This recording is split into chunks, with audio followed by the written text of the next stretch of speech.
Bonsoir, grâce sur grâce et grâce pour grâce. Alors, donc toujours dans la saison 4 des QPUP, c'est une continuité. Alors, Jésus est-il un Dieu étranger pour les Africains? Jésus, vis-à-vis des Africains, est-il un Dieu étranger?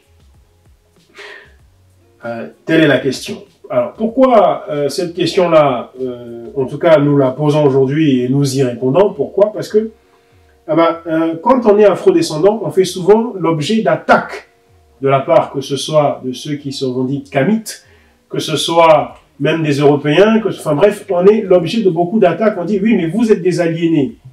Vous, les afro-descendants qui êtes chrétiens, vous êtes aliénés.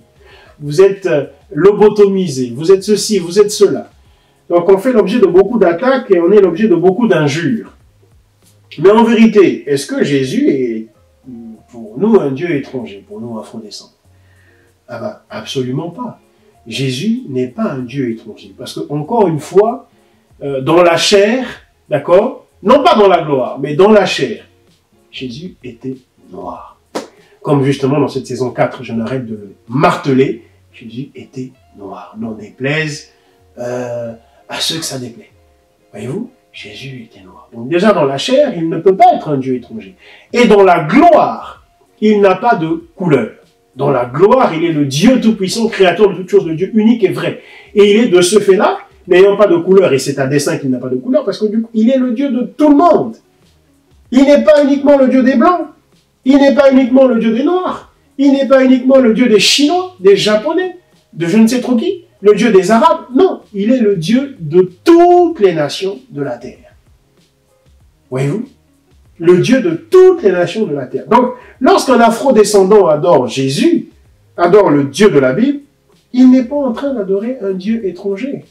Parce que du point de vue naturel, dans le naturel, Jésus était noir. Du point de vue spirituel, dans le spirituel, il est de toutes les façons le Dieu de tout le monde. Parce qu'il est ni noir, ni blanc, ni rouge, ni quoi que ce soit. Il est esprit. Et l'esprit n'a ni chair ni os. Un esprit n'est ni blanc, ni noir, ni ceci, ni cela. Non. Voyez?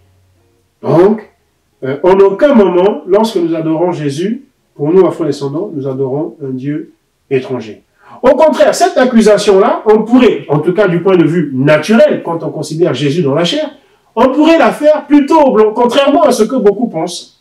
C'est plutôt aux Européens qu'on pourrait porter cette accusation, dire, mais vous adorez un Dieu étranger. Vous adorez un Dieu qui ne figure pas parmi vos ancêtres. Étant donné, encore une fois, que dans la chair, il était noir.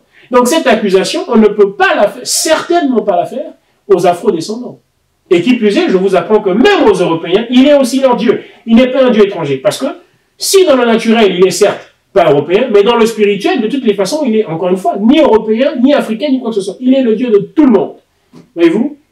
Donc voilà un peu, Jésus est-il un Dieu étranger pour les Africains? Eh ben non, pour les raisons que je viens d'évoquer à l'instant. Demeurez bénis, shalom.